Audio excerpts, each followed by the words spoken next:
Deputatlar Shahar Kengashi navbatdagi 7-chaqiriq 33 sessiyasida 29 nafar deputatlarning 26 nafar ishtirok etyapti. 3 nafar sessiya o'zishini boshlash vakolatiga ega. Deputatlar Shahar Kengashi navbatdagi 7-chaqiriq 33 sessiyasi ochiq to'g'risida taklif qildim. Deputatlar Shahar Kengashi navbatdagi 7-chaqiriq 33 sessiyasi ochilsin degan taklifni ma'qul qilgan deputatlar qo'lda tasdiqlashni so'raydi. Qarshilar demak, Deputatlar Shahar Kengashi navbatdagi 7-chaqiriq 33 sessiyasini ochiq e'lon qiladi.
Deputatlar Shahar Kengashi deputatlari, partiya vakillari, shahar boshqarma tashkilotlar rahbarlari hamda ommaviy axborot vositalari vakillari ishtirok etishmoqda.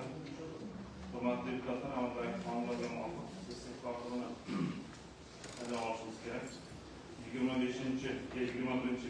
saylov okrugidan saylangan xalq deputatlari Shahar Kengashi deputati Saratjanova Anjelika Arturovna sessiya kotibi etib saylash taklif kiritildi.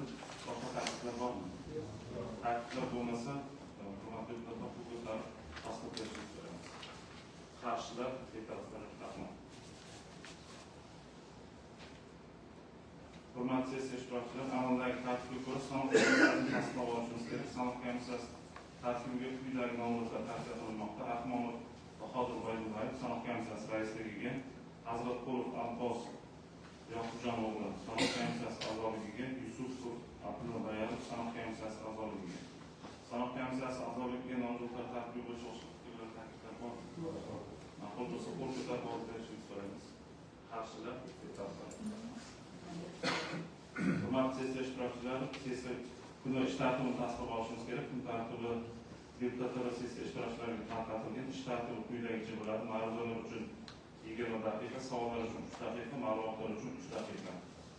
Kun tartibi bo'yicha shahar kengashi doimiy komissiyalari, partiya guruhlari fikr, mulohaza va takliflar berishlari ham mumkin bo'ladi. Tizim va ish tartibi bo'yicha takliflar bormi? Ma'qul degan deputatlar qo'l ko'tarib tasdiqlashini so'raymiz. Qarshilar bu tarafdan rahmat. Hurmatli deputatlar, sessiya ishtirokchilari tasdiqlangan reglamentga amal qilishlaringizni so'raymiz. Endi kun tartibidagi asosiy masalalarni muhokamasiga o'tamiz. Kun tartibidagi birinchi masala xalq deputatlari Samarqand shahar kengashiga bo'lib o'tgan saylov yakunlari va saylangan deputatning vakolatlarini e'tirof etish to'g'risida. Shu masala bo'yicha so'z shahar saylov komissiyasi raisi Pardayev Dilshod Xudoxo'rovga beriladi. Marhamat.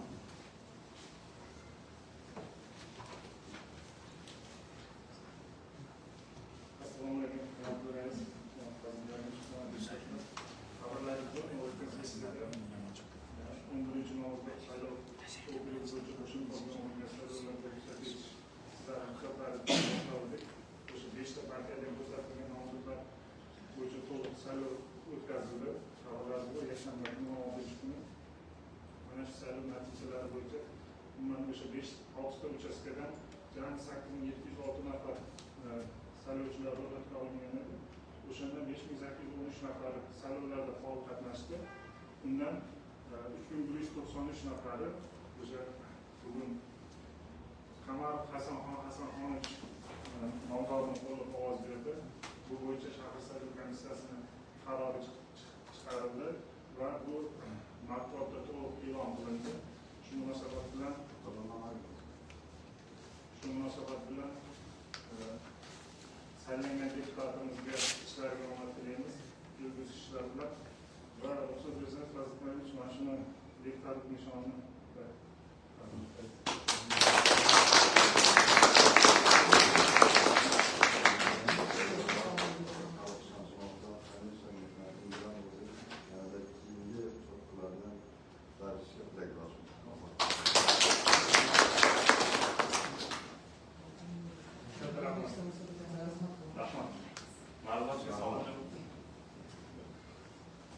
agar savollar bo'lmasa, mazkur masala bo'yicha so'z xalq deputatlari shahar kengashining reglament va deputatlik odob axloq masalalari bo'yicha doimiy komissiya raisi Pardayev Olimonovga beriladi. Marhamat. Assalomu alaykum, hurmatli deputatlar.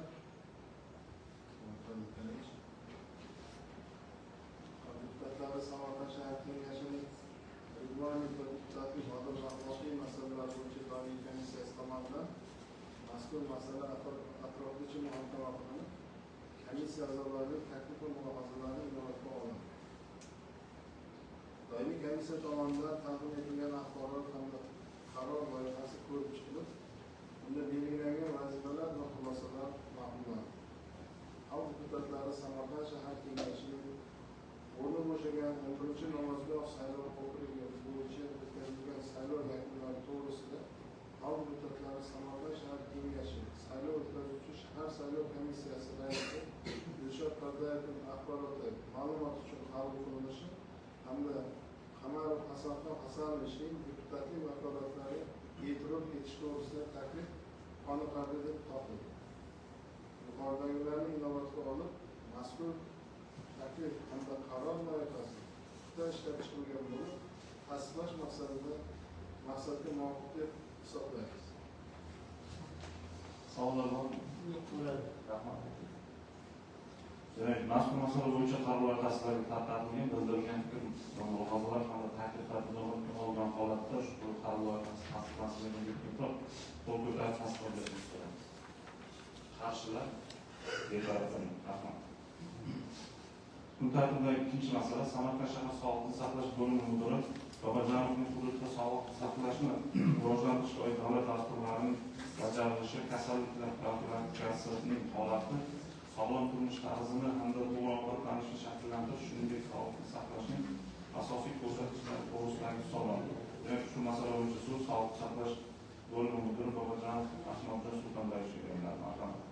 Assalomu alaykum, hurmatli Qasim Karimov, hurmatli rais, hurmatli deputatlar. Samarqand shahar tibbiyot bo'limining 2026-6 oyda qilingan ishlar bilan qisqacha tanishtirib o'tsam, hammalarimiz bilasizlar, Samarqand shahar tibbiyot bo'limi respublikada birinchilardan bo'lib, tajriba sinov tariqasida hozir deputatlarning taklifi bilan doimiy komissiyada ko'rib chiqilgan ekan, agar kimdadir savollar bo'lsa savollarga Qo'shimcha takliflaringiz nimalar desangiz? Agar ruxsat bo'lsa men savol bersam. Bu ko'p joyda mana mahallalarda yurganimizda yaqinda o'zingiz ham faoliyat bor. O'sha ko'l mahallasidagi bitta poliklinika bor. 17. 17 poliklinika odamlar muammo chiqib, yonida Bekov mahallasi bor. O'sha Bekov mahallasi bizda ikkinchi poliklinika ekan. Iltimos qilishdi, o'zgartirsa bo'ladimi? Biz ikkinchi poliklinikadan ko'ra nimaga unga bizga qulayroq remontni to'g'ri ta'mirlash kerak, ancha bazasini mustahkamlash uchun masalamiz bor. Ikkinchi namunaviy bo'ldi, davlat rahbarimiz kelganlarda prezentatsiya qildingiz, o'zingiz rahbariyat bilan birgalikda shu masalada agar imkon bo'ladigan bo'lsa, qanaqa o'sha siz bilan gaplashgandan keyin qanaqa takliflar, razborkalar Rahmat, Qasim Karimov. Savollaringiz bor, o'sha bizlar tajriba sinov o'tgandan keyin aholini qaytadan tasdiqlab, hokimning qarori chiqarib taqsimot qildik. Albatta o'sha vaqtida eski taqsimotga asoslanib taqsimot qildik ko'p narsani. Hozir endi o'sha raqamlashtirish o'tgandan keyin obyektiv, subyektiv muammolar chiqyapti. Bu muammo bo'yicha Qasim Karimov o'sha mahalla raisi bilan ham oldin gaplashuvdim, sizga ham murojaat qilgan ekan, bizlar hal qilib sizdan ruxsat oldik. Nimani o'tkazishdi. Hozir Dilbar Alimovda bo'lgan shu 3 mingga yaqin aholi 2863 aholisini o'shani olib kadrlari bilan birga bu yoqqa o'tkazyapmiz. Kadrlari bilan birga shu yoqqa o'tkazyapmiz. Vrachi, hamshirasi. Faqat aytganingizdek bu yerda joy masalasida problema bor. Lekin uni ham yechimini qildik. O'sha masalan bitta xonada albatta bitta vrach o'tirsin degan hech nima yo'q. Kvadraturasi azvalat qiladi. O'sha joyda to'liq joylashtiramiz, masala bo'lmaydi. Qo'lidagi kompyuter, planshetda hammasini o'tkazamiz. Ikkinchidan xabaringiz bor, Qasim Karimov 2027-yilda o'zingiz tasdiqlagansiz, 17-poliklinikaning yoniga qo'shimcha bino qurish. Buni o'sha IDS programma bo'yicha to'liq qo'shimcha bino quriladi. Ikkinchi tipologiya poliklinika hozir 12 mingga yaqin bo'lsa, ikkinchi poliklinikadan bo'lsa, 15 ming bo'ladi. Hozir mana oldimizda bo'ladigan o'zgarishlar o'sha millionlik aholiga oldinroq tayyorgarlik ko'rish maqsadida shu qurilish obyektini kiritdik, o'zingiz ruxsat berdingiz. 35 ming 40 ming aholiga yetadigan darajadagi bino bor. U masala yechimini topgan. Hozir endi o'shani adliyadan nimadan qiladigan ozgina farmoniy tomonlari bor, lekin masala yechildi. Rahmat. Demak, birinchi o'sha xalq tomonidan ko'tarilgan masala bugungi kunda sharoitdan kelib to'g'ri bo'lgan. To'g'rimi? Yaqinroq o'sha joyga to'g'ri. To'g'ri bo'lgan. Ikkinchisi, mana katta rahmat, hozir mana boshlaganida o'sha aholiga qo'l qilishdi. Agar mumkin bo'ladigan bo'lsa, bitta tayyorlagan nimani takliflaringizni yana bir bor ko'rib olaylik. Va uni amalga oshirishni ham kelishib olishimiz kerak. Sizlar qancha odam bor ikkinchi poliklinikada? 55 ming. Juda katta kolektiv. Juda katta kolektivning oyog'i qo'li yetib borishi juda qiyin. Mana shu Bekov mahallasi oxirgi hudud bo'lganligi uchun ularga hozir e'tibor qo'yish. Bu yoqqa ham vaqtida boramiz, bormaymiz. Shuning uchun ham patronaj nimasini samarali faoliyati, xizmatning samarali faoliyati masala bor. Bitta taklifingizni bersangiz, yana bir bor ko'rib olaylik, keyin qanday qilamiz? Aholi bilan uchrashishimiz kerak, aholiga tushuntirishimiz kerak va undan oldin biz o'sha poliklinikani o'zi bilan borib gaplashib, ular bilan ham mana aholi kelyapti sizga. Bizda shunaqa odat borda, qancha ish kamroq bo'lsa shuncha nima qilamiz. Faqat tibbiyotda emas, hamma sohada shunaqangi bir noto'g'riroq munosabat dunyo qarashi bor. Shuning uchun siz tayyorlasangiz, 17-chi poliklinikani bitta gaplashib, muhokama qilib ular bilan rejamizni kelishib olaylik. Va keyin aholini o'tkazishtirib kelishib olamiz. Eshitdingizmi? To'g'ri aytyapsiz, Qasim Karimov, hozir havolangiz bor. Demak, programmasi bo'yicha aholini bir yilda 2 martagacha manzilni o'zgartirishimiz mumkin. Ular endi hammasi biriktirilgandan keyin ularning elektron hammasini ruxsatini olishimiz kerak. Keyin Dimetdan va texnik tomon deganim shu. U tashkilotdan bu tashkilotga o'tishga va sudyadan faqat proses boshlangan, Qasim Karimov. Masala bo'lmaydi. Hammasi borib joylashadi. xizmat o'sha aytganingizga yaqinroq bo'ladi. Shu aholiga tegishli bo'lgan dori-darmon hammasi ikkinchi poliklinikadan olib beradi o'sha. Xizmatda masala bo'lmaydi. O'zining plansheti kompyuter bilan birga o'sha. Rahmat.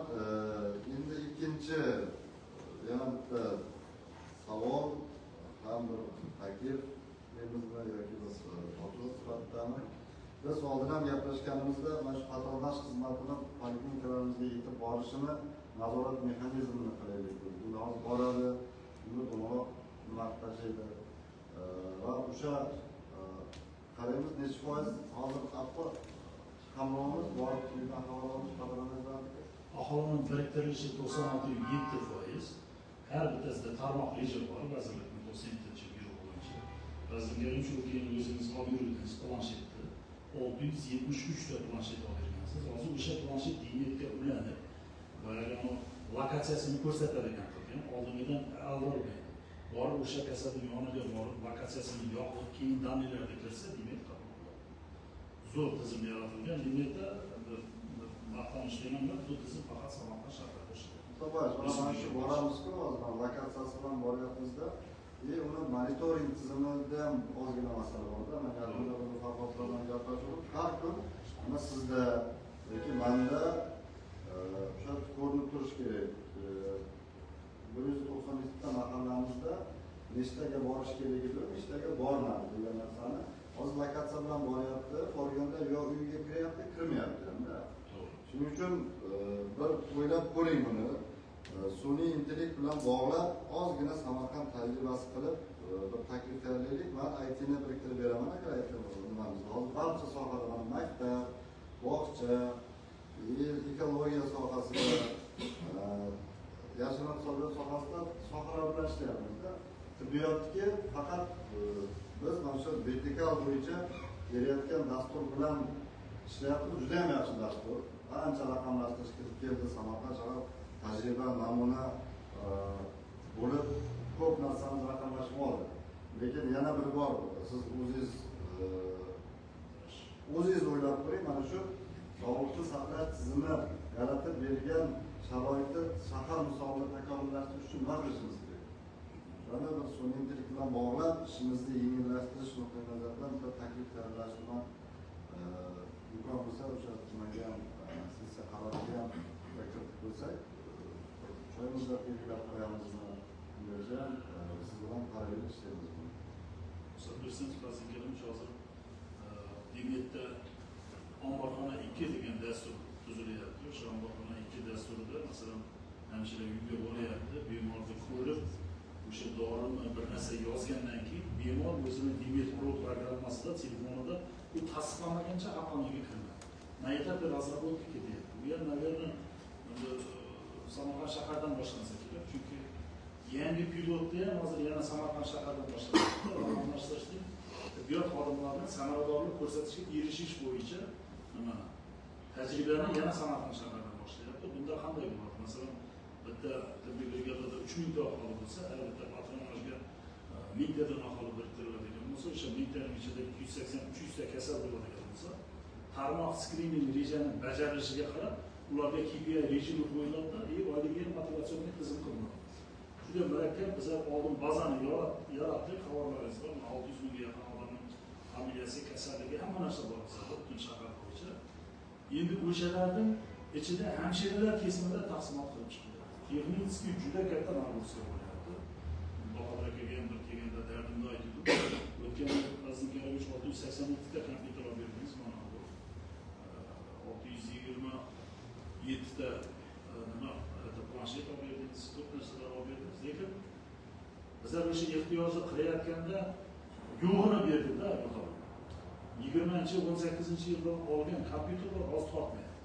Klinikaga bo'lgan ehtiyojni berdi. Bironta rayonda, bironta больницада hozir kasallik tarixi yuritildi. Respublika bo'yicha Samarqand shahar bilan Toshkentdagi Yunusobod tumanida shu kelyapti. Yo'qotib to'liq hamma qog'oz. Bitta qog'ozga ketadigan rasxodning o'zi qancha birinchidan? Qancha falsifikatsiya, qancha bitta mana 083 degan formani pullik beradigan formani Vazirligimiz 6 oyligini bo'lmanisini ko'rsak 12 million so'm bitta doktorga bo'ldi. Demetga kirgandan keyin chiqyapti bu narsa. Yeb qo'ydi qanday? Jurnalga yozgan, kiritmagan. Demet shunaqa narsaki, tushungacha boshqasigacha kontrol qiladi.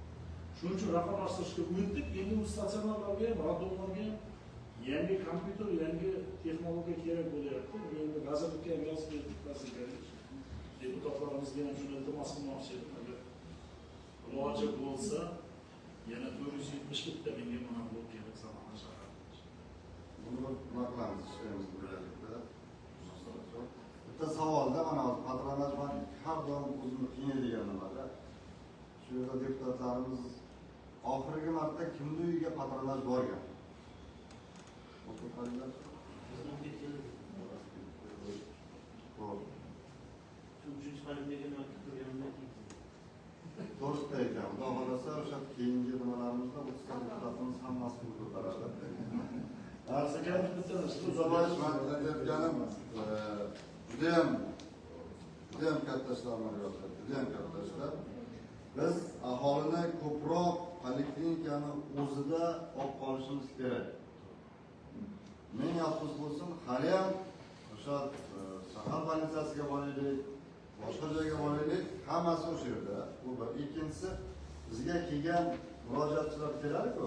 Hammasi aytadi, gorbalinsiyaga kelasiz, statsionarda ham gorbalinsiyaga boraylik murojaat qilyapti. Biz mana shu statsionar poliklinikamizni rolini oshirish bo'yicha yanada foydalanilmagan imkoniyatlarni choralarni yo'lga solishimiz kerak.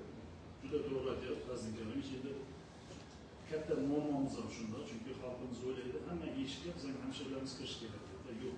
Faqat 4-gruppadagi yotib qolgan, birovning yordamiga muhtoj bo'lganlarga 88-prezident farmoni bilan 185-qaror bo'yicha hamshira bilan kurashib qolish kerak. 3-gruppada bu surunkali, o'zi yura oladigan kasallar poliklinikaga kelish kerak. 1-2 gruppa bilan mahalla sport vazirligi o'rtatanib shug'ullanish kerak. Masalan, 600 ming aholining ichida bizda 4-7% bu 4-gruppa kasallar. Ularning tarmoq rejasi bor, har hafta boradi. Ularning sizlarning uylaringizga bormasa, yotib qolgan kasallaringiz bo'lmasa. To'g'ri, birinchi nimalar o'zini gapirib o'sha nimalar sport boshqa borayotganligini ham biz raqamlashtirishimiz kerak. Shu bitta oilani sog'ligi bo'yicha hamma ma'lumot mana sizda bo'lishi kerak. Sizda hozir o'sha 4-tip bor, 3-tip to'g'risida o'zingizga to'g'rimi? 4-tipni nomma-nom bor hammasida. Shunday lekin bir xili bor, yuragi o'zi yetilib kelgan. Lekin tekshiradi. Uni o to'g'risida bizda ma'lumot yo'q. Shuning uchun bir o'ylab ko'rasiz, umuman mana shu birinchi qatlamda raqamlashtirishni kuchaytirish bo'yicha. Yana bekorga sun'iy intellekt demayapman. Ko'p narsaga agar shuni bog'lasak, ishimizni yengillashtiradi. Mana hozir raqamlashtirish uchun juda katta baza yaratilyapti, juda og'ir ishlayapsiz. Bu keyinchalik mana shu 1 yillik ishingizni samarasini o'shanda beraveradi. Boshida hamma ish qiyin bo'ladi. Ba'ziga ruxsat bersangiz, endi bu narakadan o'zini dardini aytadi deydi. Yana sug'urta tizimiga o'tganmiz, xabarlaringiz bor. Oldin viloyat moliya ta'minlandi. Sizga iltimos qilardim, unga aytardim, bir safar bunga aytib moliyadan pul olardim, bilamada nima qilardim. Hozir xabarlaringiz bor, sug'urta tizimi faqat oylikka, oziq-ovqatga, doriga pul ajratiladi. Asosiy tibbiy vositalarga, ularning ta'miriga, boshqa narsaga bir tiyin ajratayotgani yo'q. Ajratayotgan puli ovqat bilan doriga zo'r beryapti. Savol, nima uchun shunday bo'lyapti? Chunki bizlarda shunaqa surunkali kasallar bor, iloji bo'lsa har oyda kelib yotqisi keladi, mana bu berishda. Sug'urta bir yilda surunkali 3-4 guruh kasallarga 2 martagina yotganiga pul to'lab beradi. U kasallar shuning uchun mana sizlarga murojaat qilganda ham iltimos qilmoqchiman deputatlardan. Buyruq hisobida davolandingizmi degan savol berishdi. Sug'urta hisobidan davolandim. Qachon? 2 oy bo'ldi. Uni keyingi marta yuborsak, sug'urta bizlarga shtab hisobida ajratgan pulni ham qirqib tashlaydi. 6 oyda bir marta surunkali kasal davolanishi mumkin. Shoshilinch, boshqa kasallar raddom bundan mustasno. Xalqimiz afsuski bu narsani to'liq tushungani yo'q. Shunaqa bemorlarimiz bor, bir yilda 6-7 marta davolanadigan bemorlar. Unga dori bermasang murojaat ko'payadi, dori bersang boshqa kasallarning dorisi nimasi ko'mayib qoladi. Shuning uchun birgalikda ishlasak albatta nima bo'ladi? Yana bitta narsani iltimos qilmoqchiman, hammangiz mahalladan saylangan 244 ta kunduzgi statsionar o'rni bor 20 ta oilaviy poliklinika. Oilaviy poliklinikada bor dori hozir statsionarda yo'q, Fazliddin Karimov. Chestno, uncha dori bor oilaviy poliklinikada. Bepul. Faqat xalqimiz hali ko'p ishonmaydi oilaviy poliklinikaga. Xohlasa ertalab 8 da boradimi, kechqurun 8 dan 8 gacha bemalol dorilar bepul. Yo'q, ular statsionarda yotish kerak. Statsionarga yotsa 10 so'm xarajat ketadi. Dinamiy statsionarga yotsa masalan 1 so'm xarajat ketishi mumkin. Shu tomonlardan xalqimizga tushunsak, siz ishdan ajralmagan holda bemalol mana poliklinikada kunduzgi statsionarda davolanishingiz mumkin. Dorilarni hammasini beramiz desa, statsionarda majburga keladi. Eng yomon tomoni Fazliddin Karimov hozir butun tumanlar hammasi so'ngda yo'llanmasini olyaptidan, Nuroboddan, Qo'shrobodni va Urgutni emas shaharga bosdi. Raddomlar hozir 160% majburga ishlayapti. Shaharga ajratilgan dorining puli xohlaysizlarmi yo'qmi shuncha foizga keladi. Shuning uchun endi sizlar gaplashayotganim uchun shu narsa joyida ularda ham tumanlarda ham joyida o'sha joyida xalqni sifatli tibbiyotga ishontirishimiz kerak, ilontirishimiz kerak. Tumanlarda ham jumladan o'sha yuqorida aytganda mahallalarımızda. O'zimizdan to'g'ri aytyapsiz. Hamma imkoniyat sharoit bor, faqat bitta nima yo'q, ishonch yo'q xalqimizda poliklinikaga bo'lgan ishonch. Chiqib qo'yamiz, hamma yillar davomida bu go'rbalinsa deb aytamiz, xalq tilida. Yo'lga ham sekin endi rahmat. Fazliddin Karimov aytmoqchi bo'lganim, sug'urta bizlarga tibbiy apparat uskunalarga umuman murojaat etmaydi. Haqqimizdan yo'q. Iloji bo'lsa, chunki majburga juda katta, butun tuman, butun viloyat kelyapti. Tibbiy asbob uskunalarimiz yetmayapti, ham juda ko'p buzilyapti. Bitta mana Go'rbansani reanimatsiyasini o'zida hozir bilasizlar, elektron birjaga qo'yib keyin remont qilinadi. 500 million so'mdan ziyod apparatini Toshkentda yotibdi. Remont qildirishga uni o'tkazishga pulimiz yo'q. Uni remont qilmasa, kasallarga xizmat qilib bo'lmaydi. Sug'urta apparatning remontiga va apparatni sotib olishga pul beradi. Ta'mirlashga ham hech narsaga beradi. Faqat oylikka oziq-ovqatga to'lanib beradi. Assalomu alaykum. Men haqiqatan bir hafta oldin bo'ldim. Ahmadjon akaga telefon xizmatidan bordim. Fazliddin fuqaro sifatida kuzatdim. Keyin ham shuni o'xshashdik. Endi bizlarning kasbimizda vijdon oldi ham to'g'ri bo'lishi kerak-ku. Keyin bolalarni yubordim. Audiolari ham bor, video zapislari ham bor. Bemorlardan suhbat qilgan, shifokorlar bilan suhbat qilganlari bor. Nima uchun Go'rbansga odam ko'p kelyapti? Shuni aniqlayman. Bu ikkita sababi. Birinchidan, pullik xizmati boshqa xususiy nimalarga nisbatan arzon. Davlatnikidan ham arzon, Allohdan ham boshqasidan ham arzon. Nima faqat xususiy bilan qiladigan so'zda arzon. Masalan, Biyanurga 200 necha ming, 300 ming atrofida bo'ladi. O'sha masalan bu yerda nima bilan Go'rbansdan solishtirsangiz, qariyb 2 barobar emas. Birinchidan. Ikkinchidan, o'zim guvohi bo'lib, bitta kampir kelyapti, ustularlik kelyapti. Bu aytyapti, o'zingiz tarafda bor, u yo'q. Bu yerda bizlarda rangim monpurlik, musullik ham bepul o'tmoqchiman dedi. Bitta insofli kardiologingiz bor ekan, familiyasi menimcha Amonov edi, uni ham o'zi bo'lgan. Borib, o'sha hammasini o'tkazdi. Spetsialist kuzatdimda, mana buni nima uchun bu gapni aytyapmiz? Baribir xohlasak, bizlarning ota-onalarimiz, farzandlarimiz, yaqinlarimiz bo'ladi. Shuning uchun agar siz ruxsat bersangiz, ham bu tarafdan agar shu deputatlarimiz qo'llab-quvvatlasa, aniq bir nima qilsakda shu nima bo'yicha asl usullar eng birlamchisi bo'ladi. Ahmadjon, masalan, poliklinikalar tizimida ham bo'lsin, shahar tizimida ham bo'lsin. Chunki haqiqatan u bo'lmagan narsasi, men boraman Go'rbansga yo'q, majbur 500 ming, 600 ming masalan Biyanurda yoki masalan o'sha Zarnetga boshqacha masalan sarflayman-da.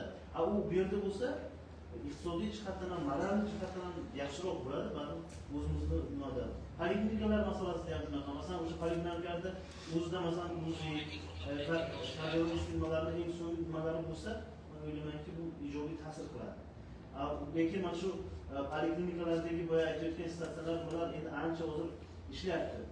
Ikkinchi men shu sizni taklifingizni qo'llab-quvvatlayman. Agar Fazliddin Karimov qo'llab-quvvatlasa, deputatlar qaytsa, avval ko'raylik, mana birinchi bizlarga mana shu narsa kerak. Siz taklif bersangiz, keyin kengashda yana muvofiq qilsak. Keyin ikkinchi masalan 14-poliklinika o'rgandim, sizga ham natijasini aytdim. Qavla mahallasida bitta xonadonga bordim.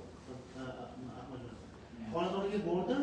Bu ayol Samarqand tumanidagi Vinnik degan joy bor. O'sha yerda davolanyapti. Aytdim sizga shaharda imtiyoz bor, mana shuncha daraja bor. U aytyapti men bilmasdim deyapti. Ki boyagi nimaga men zamchani berdim. Shifokor bilan hamshirasiga aytdim. Endi bilmayman bu nazoratga oldimmi yo'qmi shuni ham bir so'rasangiz savob uchun. Chunki ham o'zi ham turmush o'rtog'i ikkalasi ham kasal ekan, surunkali. Turmush o'rtog'i yotib qolgan. Bu ayol arzonni ichini olayotgan. Mana shu masalada ham o'ylaymanki, ikki tomon nima qilsak, baribir foyda bo'ladi-da. Rahmat aytganingiz uchun. Oxirgi 5-6 yilda bizlar OB byudjet degan imkoniyat tug'ilgandan keyin prezidentimiz juda ko'p asbob uskunalarni oldi. Juda ko'p. Hozir parking joylarda birinchi kelganimda ultrazvuk даже yo'q edi. 18-yilda kelgan bo'lsam, hozir hamma parkingda 100% ultrazvuk bor. 100% EKG bor. Faqat 6 ta parkingimizda rentgen yo'q. Bu endi global problemani qilmaydi rentgendan. Uni masalan bu yoqqa berkit qilib, portativni qilib, yana g'azabida beramiz deb va'da beryapti. Hozir просто agar imkoniyat bo'lsa, o'sha raqamlashtirish rivojlangandan keyin bizlarga o'sha monobloklarga, kompyuterlarga ehtiyoj juda ko'p. Masalan, har bitta vrachda alohida kompyuter, alohida retsept chiqaradigan printer, alohida nima bo'lishi kerak? Biz 3-4tasiga bittadan qilyapmiz. Nagruska katta, o'shanga sal ana bo'lyapti. Apparatlarimiz o'sha salomatlik kuch dasturi 14-yilda kelgan, oxirgi 18-20-yilda kelgan kompyuterlar ko'tara olmayapti buni talabini. Shu kompyuterga yordam qilsangiz bo'ladi. Apparatlar atak vazirlikka ham olgan, prezidentimiz ular beramiz deb va'da bergan. И nima OB byudjetga ham hisoblanib qo'ydik apparatlar. Assalomu alaykum. Ana dedi tozalanishi bo'yicha o'zimizdan boramiz, yaxshi bitta muammo bo'ladi maktab tizimida, bog'chalarda yoki biz birinchiga qabul qilish jarayonlarida bolachalar holatlarga tibbiy ko'rikdan o'sib kelish uchun daftar olamiz va ko'p masalan 12 raportlarda 3 ta poliklinika bilan hamkorlik qilamiz. Bolachalar bormaydi, lekin bilib turamiz, sog'lom emasligi, lekin sog'lom deb yoziladi. Asosiy kasalligi qariqi o'sha diabetdan ko'rinib turadi. Shunaqa bir nima qilsaki, yana tajribani davom ettirgan holda maktablarga ham o'sha hamshiralar biriktirilgan, o'sha hamshiralarga yo'naltirsa, o'sha kasallik nomlari biz inklyuziv ta'limlarga jalb qilishimiz uchun ota-onalar xohlashmaydi. Masalan, o'sha psixologga yo'lmasa, o'sha logopedlarga, nomlarga yo'naltirmoqchi bo'lsa, meni bolam sog'lom deb muammolar tug'iladi. Yoki bo'lmasa mana bu privkalar olish jarayonlarida qaysi bolalarga har xil kasalliklar borda yashirishadi. Daftarda mana shu hozir 3 grammachigacha aytdim. Bu bolacha mana sog'lom emas, ko'rinib turibdi. Lekin mana bormabdi, lekin mana sog'lom turmasa yozyapti. Deb juda ko'p mana shu nobretda shunaqalar. Shuni yana shu onlayn tadqiqotlar ko'chadi-ku. O'sha hamshiralar bilan birgalikda maktab, o'sha politikalar davom ettirsak. Juda to'g'ri, rahmat savolingiz uchun. Ruxsat bersangiz javob beraman. Men boya ham aytdim, farzandlarimcha aytdim. Demak, shahar tibbiyot bo'limining ichidagi 20 ta poliklinika, 7 ta statsionarning ichida to'liq integratsiya bor. Maktab ta'limini integratsiya hali to'liq qilmagan. Bu birinchi. Ikkinchidan, siz aytayotgan o'sha yosh bolalar 100% hammasi tibbiy ko'rikdan o'tishi kerak. Albatta, mening qo'limda 4,5 ming odam ishlaydi. O'shaning 2700 tasi hamshira. Uyimizda 4 ta bola bo'lsa, 4 tasida 4 xil xarakter. O'sha narsani birinchidan ularning qo'lida maktabga qarab qolgan, обеспечение to'liq maktabga berilgan.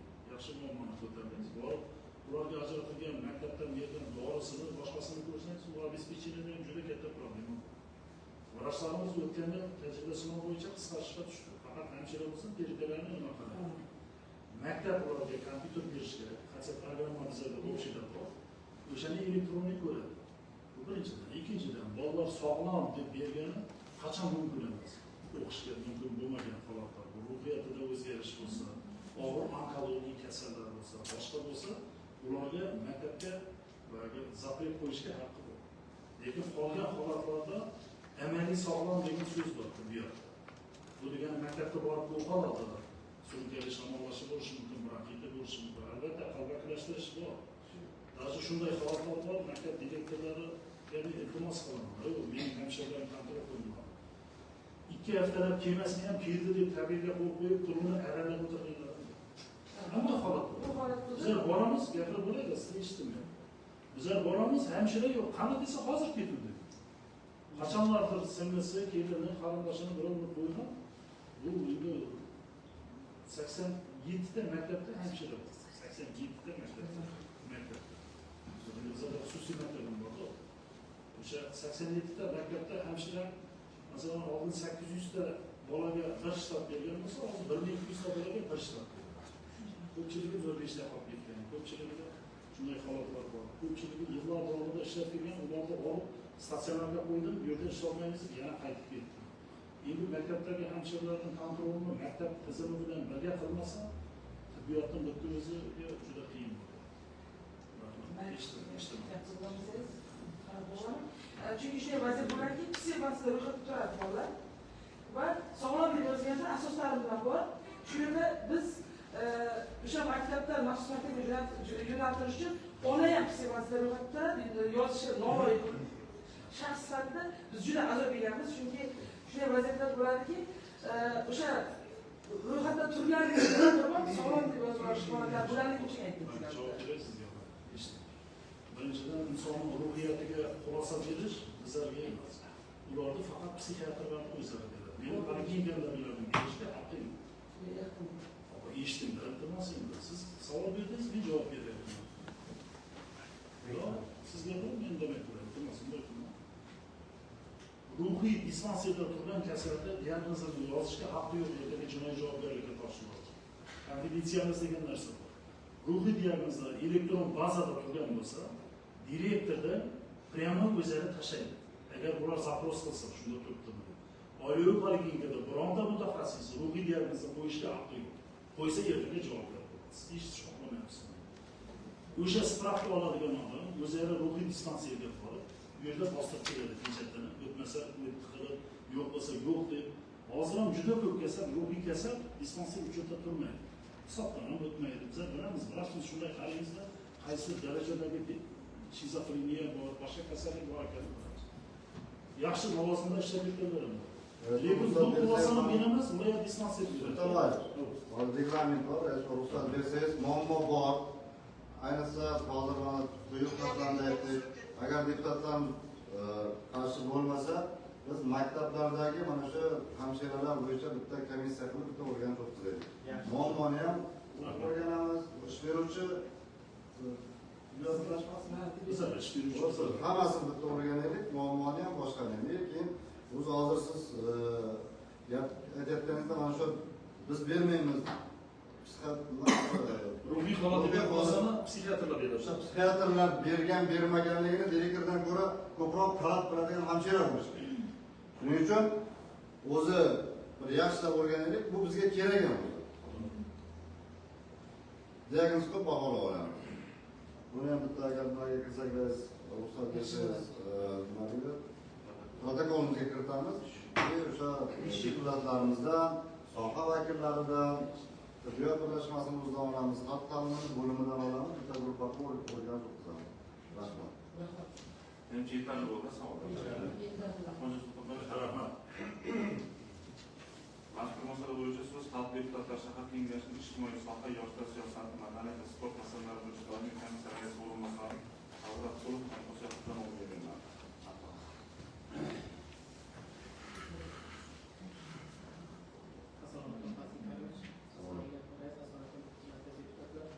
Doimiy komissiya tomonidan Samarqand shahar sog'liqni saqlash bo'limi mudiri Farruxxo'janovning hisoboti hamda mazkur masala yuzasidan tayyorlangan qaror loyihasi ko'rib chiqilib, unda belgilangan vazifalar va chora-tadbirlar ma'qullandi. Hududda sog'liqni saqlashni rivojlantirishga oid davlat dasturining bajarilishi, kasalliklar profilaktikasining holati, sog'lom turmush tarzini va to'g'ri ovqatlanishni shakllantirish, shuningdek sog'liqni saqlashning asosiy ko'rsatkichlari to'g'risidagi hisoboti qoniqarli deb topildi. Yuqoridagilarni inobatga olib, mazkur taklif hamda qaror loyihasi ishlab chiqilgan bo'lib, tasdiqlash maqsadga muvofiq deb hisoblanadi. Bular deputatlar mazkur masala bo'yicha qaror loyihasidagi tarqatilgan bildirilgan fikr mulohazalar hamda takliflarni qo'shgan holatda ushbu qaror loyihasi tasdiqlansin degan deputatlar ko'plar tasdiq berishni so'raymiz. Qarshilar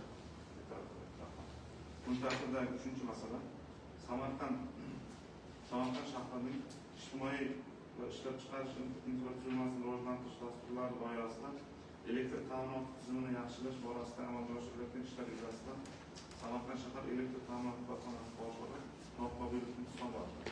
Shu masala bo'yicha so'z shahar elektr ta'minoti korxonasi boshlig'i Noqobilov Arjun Abduhalimovga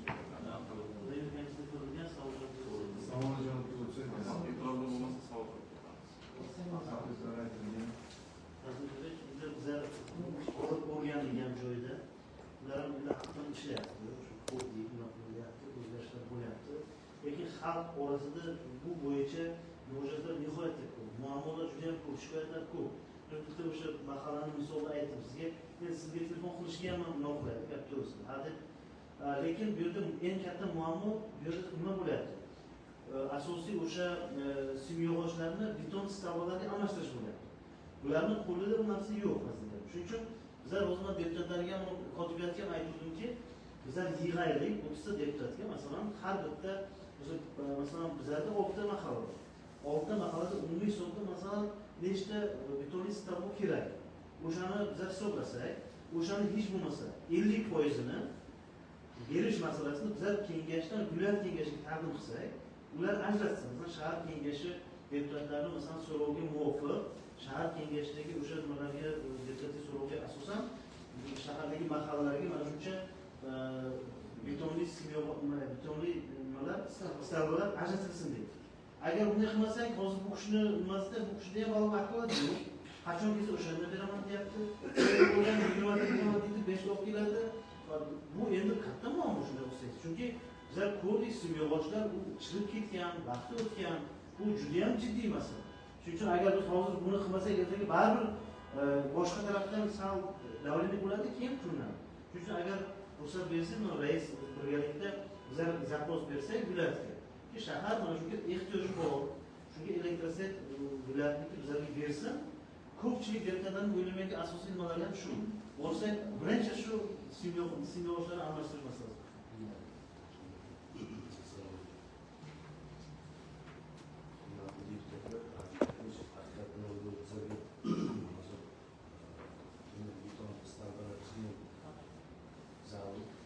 Samarqand shahrida 25 mingdan ortiq shularda hozir Samarqand shahar bo'yicha bizlarga belgilangan mana shu murojaat yoki kerak bo'lgan o'zimiz so'rovimizga asosan bir oyga bizga ko'p bo'lganda 50 ton beton stavba, 50 ton stavba to'rtta mahallaga 25 million mablag' kerak ekanda agar to'liq safarda yangilash uchun. Mana hozir Tohir aka sizdan taklif qilishim ma'qul. Agar yo'lmasangiz buni hammasi mahalla kesimida qiling. O'zingizdagi mahallalarni deputatlarimiz o'sha narsani ko'rib turishimiz qilsin. Chunki sizda shakllantirgan ma'lumot qanchasi yangilangan, qanchasi yangilanmagan. Ularni qo'yaylik. O'sha nimani bir kelishib taqdim qilamiz. Ikkinchisi bo'ladi, juda ham katta muammo, stalbani olib qo'yamiz, ish kuchayadi. Shu masalani ham o'sha mahalla kesimida olaylik, mana 192 ta mahallamiz bo'lsa, eng kattasi qaysi ob'yem bo'ladigan bo'lsa, grafik asosida o'shani amalga oshirib borishimiz kerak. Stalba borib qo'yilgan, Stalba o'tkaziladi.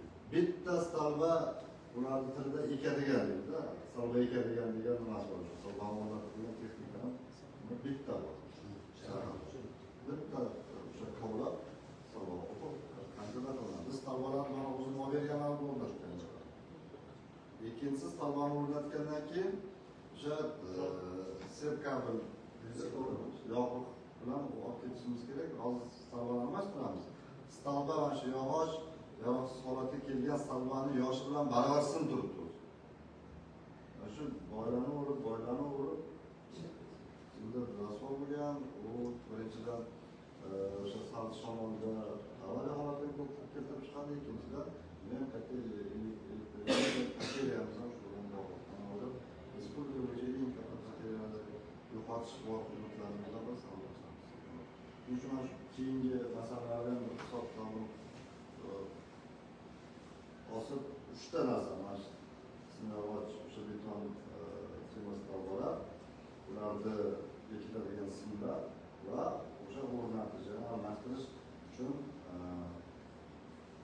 kuchiga qararmiz. Mana shu 3 ta masalani o'rganaylik.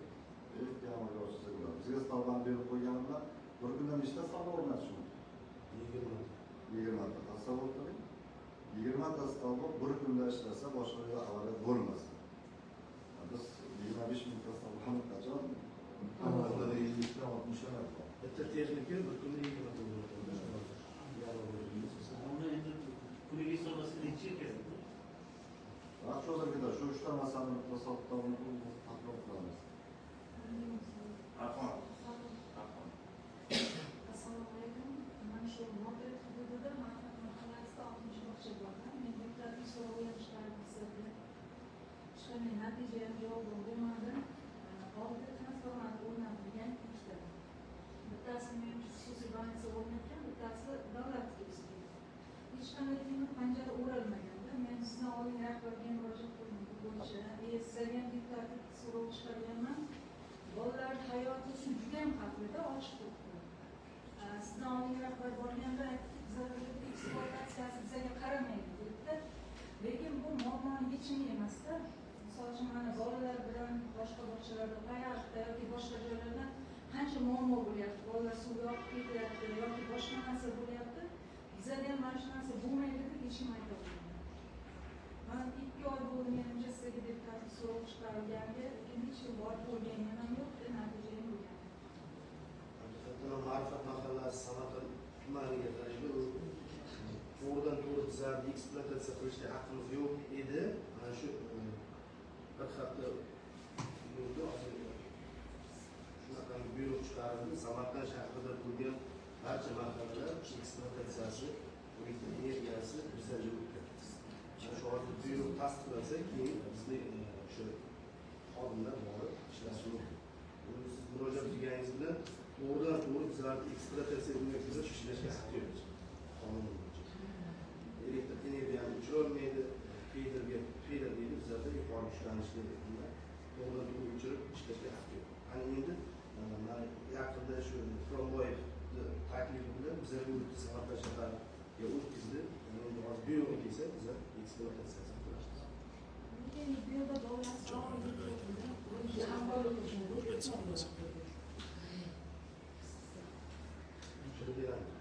Sizni xodimingizdan boshqa ko'rmas kerak. Sizga endi davlat tezkor ishlaydigan tashkilotga Samarqand sektorlarga hozir telefoningizga havola qo'ydik. Hozir tepaga kim olg'aza kelyapti? Birov elektr olib kelyapti, tepadan simoqchi ketdi. Kecha mahallada bir hodisa bo'ldi. Bir kishi ham bu liniyani ko'tarib qo'ygan, ham bu liniyani ko'tarib qo'ygan. Zamikayda bo'ldi, qo'shnilarni shochkalar otib olyapti. Endi uni har birini ulash uchun bittagi kompyuterga keladigan bola kelish kerak. O'zi bitta bola bor ekan, oqshom bilan o'sha ko'chada sizga qancha qo'ng'iroq qiladi. Ulab chiqish kerak. U mutaxassis o'zi yo'q, u o'zi supida yashar ekan u bola. Kelib 3-4 uy ulab ketdi.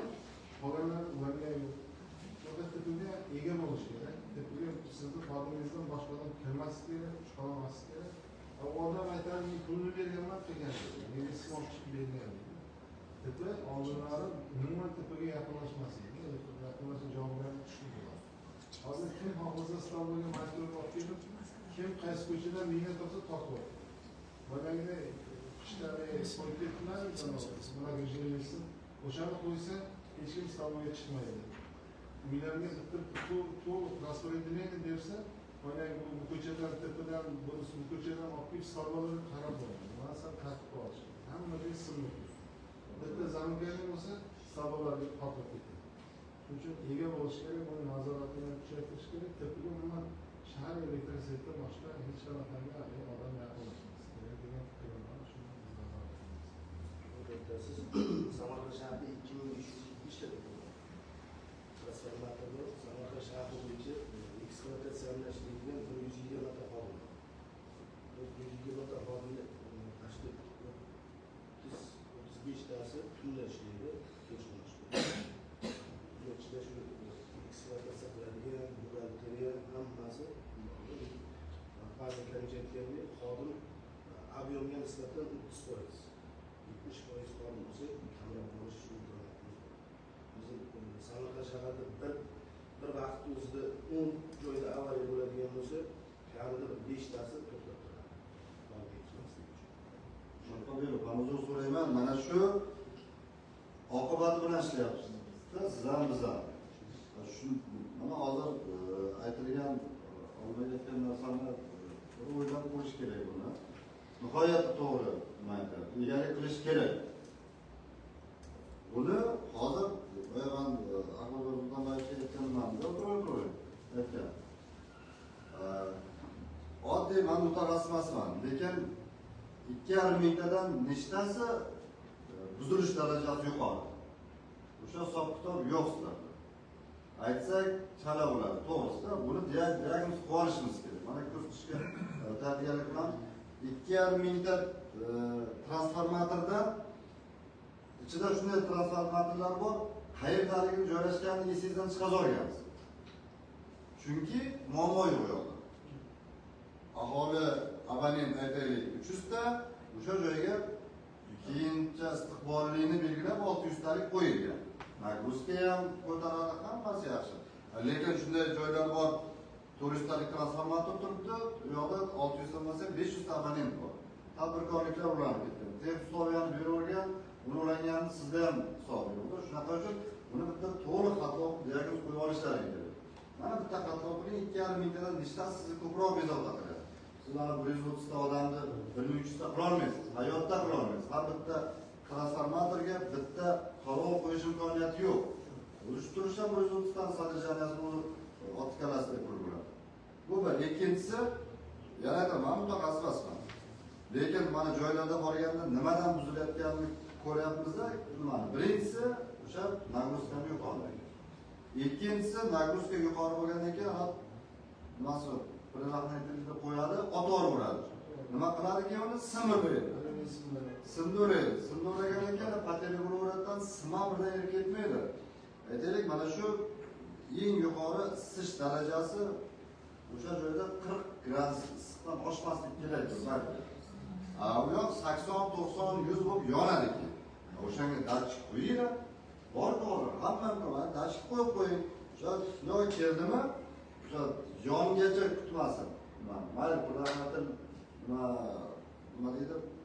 Alimizm o'rab ketdi. Datchik qo'yingda sizni telefoningizga keladigan oddiy bitta nimani programmani qilish mumkin. Biz hozir chiqindi bo'yicha juda ham qattiq bosh og'rig'imiz bor. Chiqindining hamma nimalariga 71 tasiga oldi, hammasiga emas. Buni o'rnatib chiqdik. Kamera. Sulindirlikni bog'ladik. Va yaxshiga to'lgan payti sariq ko'rsatadi. To'lib pastga oq tushib ketsa qizil ko'rsatadi. Bu ma'lumot birinchi Marokkanobodga boradi. Bitta u reaksiya qilmasa 2 soatda qurish bo'yicha o'rinbosarga keladi. U reaksiya qilmasa undan keyin 2 soatda menga keladi. Mana menga hozir ham telefonimga kelib turibdi. Ketma-ket to'lib ketyapti. Bu degani bora olmayapti, yetib bora olmayapti. Texnikasi boshqa. Shu informatsiya menda oldin yo'q edi. Faqat rushni upravleniya mahallalarimiz yoki shirkatlarimiz bizikalarimiz rasmga olib, videoga olib tashlasa, menga keladi. Hozir raqamlashtirishni joriy qilib o'qishga u katta narsa ketmaydi. Sizlar izlaninglar, boshqa davlatlarda qo'llanayotganingizda mayli, hozir hamma tepini yangilay olmasligimiz mumkindir. Lekin borini asrash uchun ham kichkina xarajat qilib amalga oshirsak bo'ladi. Shuning uchun o'ylab ko'ring sizga. Mana hozir to'g'ri nima aytdilar? Taklif. O'ylab ko'rib joriy qilish kerak. Ana shu bizda shahar to'g'ri, filial, bunda na resurs bor, na boshqa narsa bor. Bu ham tan olishimiz kerak. Viloyatga qarab o'tiradi. Viloyatga qattiqroq talab qilishni bilmaydi ular. Qo'lidan ham kelmaydi, imkoniyati. Uni o'rniga boshqa rahbar qo'ysa, u ham yuqori turuvchi, oylik beruvchi, ish beruvchisiga qaraydi. Filial bo'lsalaring ham sizlar aql bilan qiladigan takliflarni ishlab chiqib, bizga, deputatlarimizga taklif berib, prezentatsiya qilib bersanglar, biz xatti harakat qilamiz. Agar sizlar indamay yursanglar, qanaqa qilib buni amalga oshiramiz? Bola ona sut berish uchun bola yig'lash kerak. Tushundingizmi? Sizlaringlar qotib qolgansizlar, umuman yo'q yangilikdan intilish. Aksiya kompaniyasi o'rayapti tutdi. Mana shu telefonga javob berishga munosabatlarni qilyapti. bo'lsa, o'sha tarmoq o'chadigan bo'lsa, to'g'ridan to'g'ri 10 kishi telefon olsa ham birdan avtomatik ответчик javob beradigan bo'ladi. Shu tarmoqda shu joyda anonim. Endi bu tizim kirib kelguncha sekin vaqt ketadi. Juda ham ko'p muammolarimiz kelib chiqadi, ko'p o'g'irliklar chiqadi hali amal to'g'risida bor. Uni elektrosentni bilgani qancha, bilmagani ham qancha. Hozir xususiy nimaga operatorga berilyapti, Samarqand shahrida berishyapti.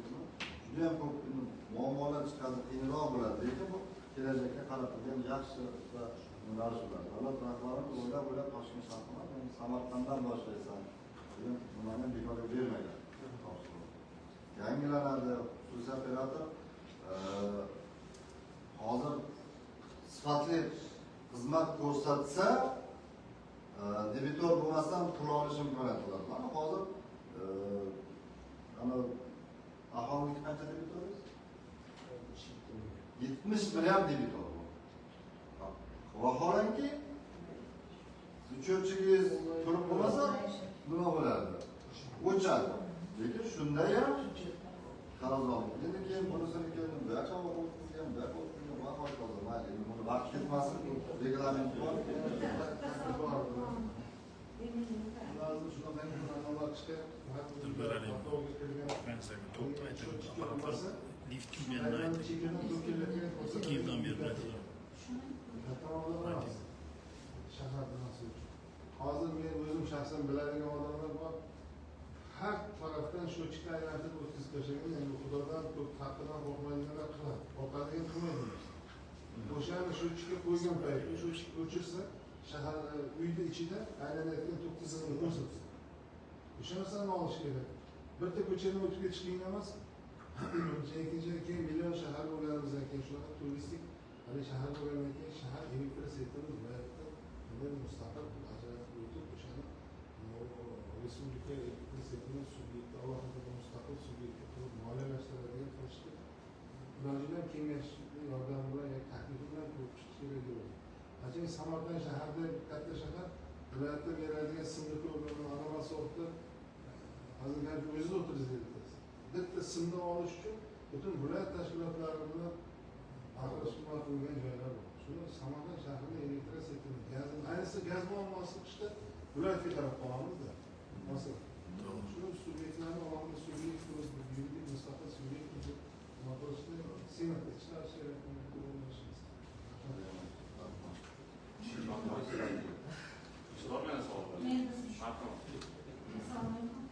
Men bu masalani oldin ko'targan edim. O'zlari bilan borib uchrashdim. Mana ikkinchi poliklinikaning hududida tepa joylashganda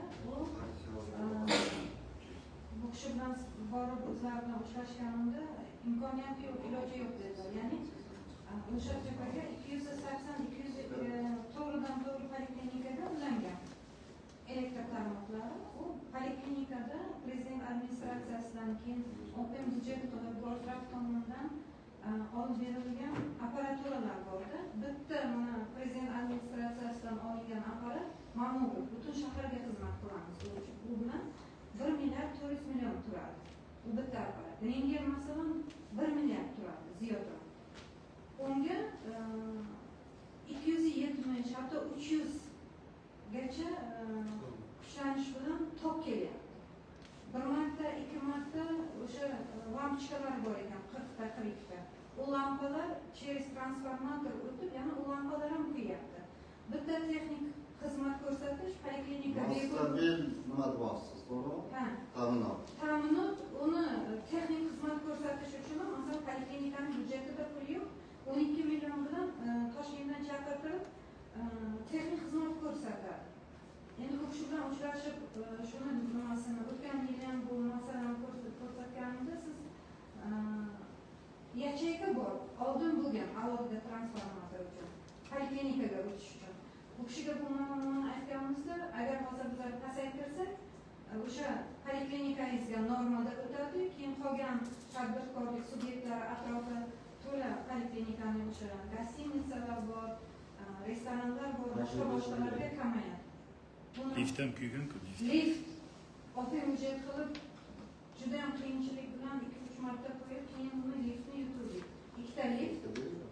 Shuni aytmoqchi. Prokuraturaga ham beruvdimda. Sudga berdim. Sudga berdim. Sudga berdim. Nima Ko'rib chiqdim. bo'ldi? U Ya sudga bersa ko'rib chiqadi, hech qanaqa nimasi yo'q. Mana o'sha tibbiyot birlashmasini yuristi bor. Yo'q, hozir adliyaga o'tganmiz. Alohida yurist yo'q. Bering, mana shunaqa holat bering, biz o'zimiz ham soprovождение qilamizki, uni davlatni puli ketyapti. To'g'ri. Kim aybdor bo'lsa, tashkilot aybdor bo'lsa, tashkilotdan to'latish kerak. Agar tashkilotda mas'ul xodim aybdor bo'lsa, mas'ul xodimni cho'ntagidan to'latib olishimiz kerak. Bering sudga. Buni hozir qo'yib, masalani qo'yasiz, manga aytasiz yoki prokuraturaga berasiz. Prokuratura ularga o'sha paytdagi avariya holati bo'ladigan bo'lsa, chora ham ko'rish imkoniyati bo'lmaydi. Mas'ul rahbarni harakatsizligi bilan bo'ladigan bo'lsa, ularga nisbatan chora ko'rib beradi. Lekin tashkilotga bog'liq joy bo'ladigan bo'lsa, ichingiz sudga beriladi. Endi Fazlin Karim bizlar endi chora ko'rish ham uchun emas, hozir mana apparatlarimiz, nimalarimiz demak bitta o'ynaydi, перезагрузка bo'lish uchun yana Toshkentga chiqib qaytadan qo'shtirishimiz kerak. Yo'q, yakka ko'p yordam qilyapti. Endi видимо muammo bu kishidan ham boshqa joyda bo'lsa kerak-da. To'g'ri, mana bu joyda to'g'ri aytyapti. Bu joyda 200, bu joyda 170, bu joyda 270 bo'lib ketyapti. Hammasi o'sha kabellarni, boshqa taqsimotlarga mana hozir ketgan narsalar 10 ta 5 ta so'ralgan 1000 ta obyektiv subyektiv sabablar bor. Hozirgi mana shu xususiy operator bir boshdan tozalab ketadi. Shunaqa narsalar. Ikkita liniyaga ulanish bo'lmaydi. Otasini ham tanmaydilar. U kommersiya tashkilot. Shunday. Ikkinchisi o'sha naguzgan taqsimotini ham qiladi. Ular hozir kiritilishda hozirgi holatda olib sifatli xizmat ko'rsatish juda ham qiyin. Qancha transformator yangiladi, qancha sep yangiladi, hammasi nima deydi? Zamonaviy diagnoz qo'yib hududda amalga oshirib ketadi. Unga sal vaqt kerak, lekin hozirgi holatlar bo'yicha haqqimizni talab qilishimiz kerak. Mayli ko'rmasin. Lekin sudga beriladi. Endi mana orqamizda bitta gasinsa qurilgan, o'sha gasinsaga qo'shilgandan keyin shunaqa muammolar paydo bo'ldi. Видимо, qayerdadir cho'tir netommi? Ungacha yo'q edi. Hozir bu sizga to'g'rilaymiz deyish bilan ketdi. Gasinsa berish masala muammo emas. Lekin xalqning hisobiga 200 ming narxi bo'lgan 120 Ha, bunga pasaytirmaydi bo'lmasa, bitta 50 talik transformator kerak desangiz, mana olib bering. Qo'ying o'ziga alohida. Agar yo'q, transformator ko'payishi mumkin emas. Sanos boyaga necha kilovat ketadi o'sha apparat? 80 kilovat. 80 kilovatlik stabilizator bormi? 80 kilovatlik stabilizator olib bering. Nechta o'tiradi? Transformatordan qimmatroq turadi. 80 dan kuchi yetmasa kerak. 80lar bilan bitsa o'zim olaman buni. Bitta laboratoriyaga 50 tadan ikkita qo'ydim men Gorbansaga 100 lik kuchi yetmaydi. Yo, stabilizatorda aytyapman. Stabilizatorda mana yaqinda 100 lik turibdi, kuchi yetmaydi. Yo, yaqinda 25 millionga 15 ligini olindi. 25 millionga 50 talik transformator beradi. Ha? Shu 50-60 talik transformator 25 million. bitta kichkina diskka 80 lik olib berdilar, bitta diskka yetyapti.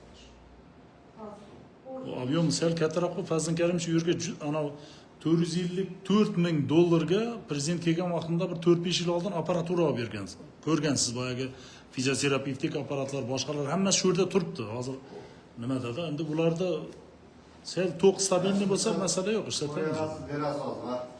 Yordam bersa. Fazlin Karim uzr, vazirning yig'ilishi bor edi, beshadim sizga. Maslahat tashakkur. Ruxsat bersangiz. Rahmat.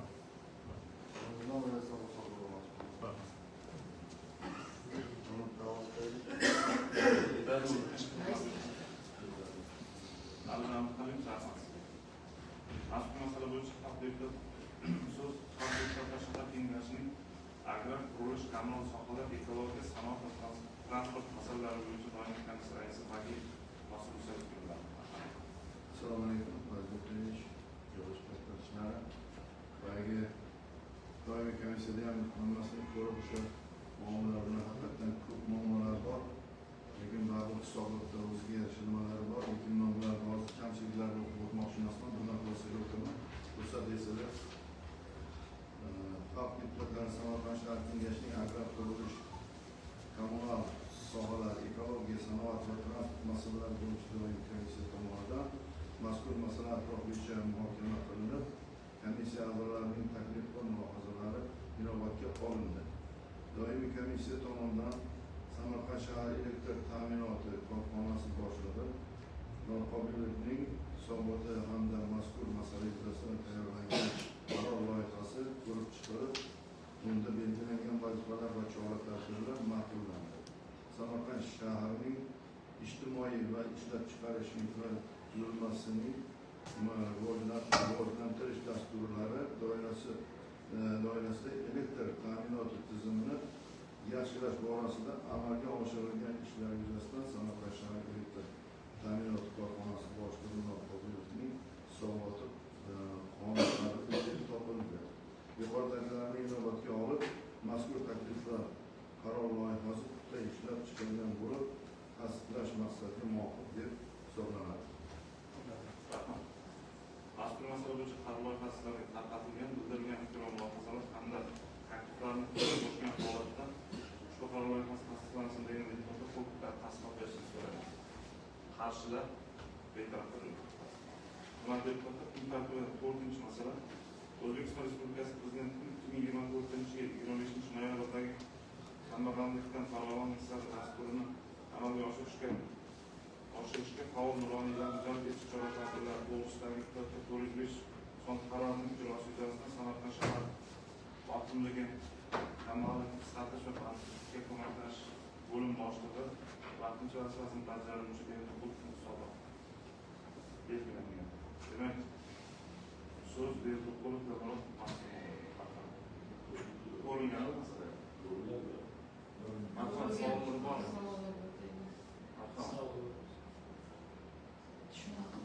Yetarli.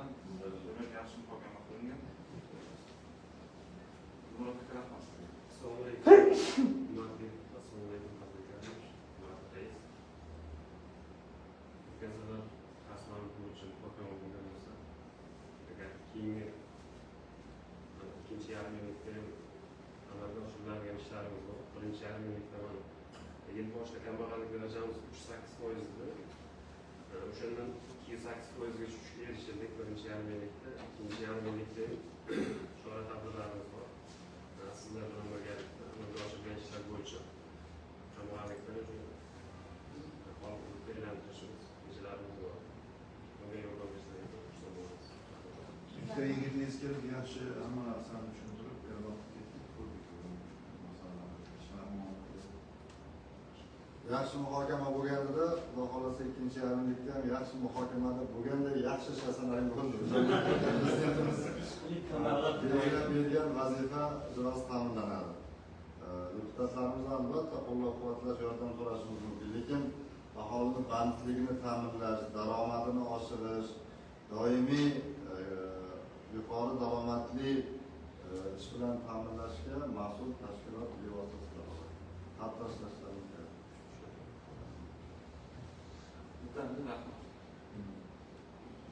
Mazkur masala bo'yicha so'z xalq deputatlar shahar kengashining mahalliy byudjet tadbirkorlikni rivojlantirish va iqtisodiy islohotlar bo'yicha doimiy komissiya a'zosi Rahmon Boqotovga topshirildi.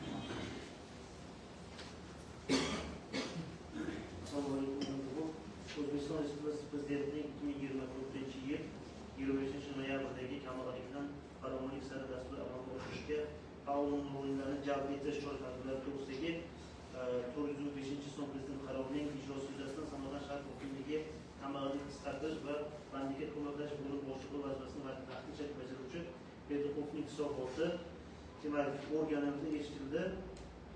Demak, bu bo'yicha atroflicha muhokamalardan keyin o'sha takliflar, mulohazalar bildirildi. Demak, xulosa doimiy komissiya tomonidan Samarqand shahar hokimligi kambag'allikni qisqartirish va bandlikka ko'maklash bo'lim boshlig'i vazifasini vaqtinchalik bajaruvchi Berdiqulovning hisoboti hamda mazkur masala yuzasidan tayyorlangan qaror loyihasi ko'rib chiqilib, unda belgilangan vazifalar va chora-tadbirlar ma'qullandi. O'zbekiston Respublikasi Prezidentining 2024-yil 25-noyabrdagi 405-son Prezident qarori ijrosi yuzasidan Samarqand shahar hokimligi kambag'allikni qisqartirish va bandlikka ko'maklashish bo'lim boshlig'i vazifasini vaqtinchalik bajaruvchi Berdiqulovning hisoboti qoniqarli deb topildi. Yuqoridagilarni inobatga olib mazkur taklif hamda qaror loyihasi huquqida ishlab chiqilgan bo'lib, tasdiqlash maqsadga muvofiq deb hisoblanadi. Rahmat. Mazkur masala bo'yicha qaror loyihasiga tarqatilgan bildirilgan fikr va mulohazalar hamda ta'kidlarni qo'shgan holatda qaror loyihasini tasdiqlab berishni so'raymiz. Demak, tarafdorlar, qarshilar betaraflar. Rahmat. Tuman deputatlar, sessiya ishtirokchilari ushbu sessiyaga doir tartibdagi barcha masalalar ko'rib chiqilib, tegishli qarorlar qabul qilindi. Sessiyaga doir tartibdagi masalalar muhokamasi to'g'risida sessiya kotibi 21-5 saylov okrugidan Xalq deputatlar shahar kengashi deputati Sarabjanova Anjelika Abdullayeva. Assalomu alaykum. Prezident Garinovich, muhtaram sessiya ishtirokchilari, xalq deputatlari, Samarqand shahar kengashining bugun bo'lib o'tgan navbatdagi 2-Chabret 33 sessiya belgilangan reglament asosida samarali tashkil etildi. Sessiyada shahar kengashining 28 nafar deputatlardan 25 nafari ishtirok etdi. 3 nafari esa uzrli sabablar bilan qatnashmadi. Sessiya kun tartibiga jami to'rtta masala kiritilib, barchasi batafsil muhokama qilindi va tegishli qarorlar qabul qilindi. Shu bilan xalq deputatlari shahar kengashining 33 sessiyasi kun tartibiga barcha masalalar to'liq muhokama qilindi. E'tiboringiz uchun rahmat. Hurmatli deputatlar, shuning bilan xalq deputatlari shahar kengashining navbatdagi 33 sessiyasini yopib qo'yamiz.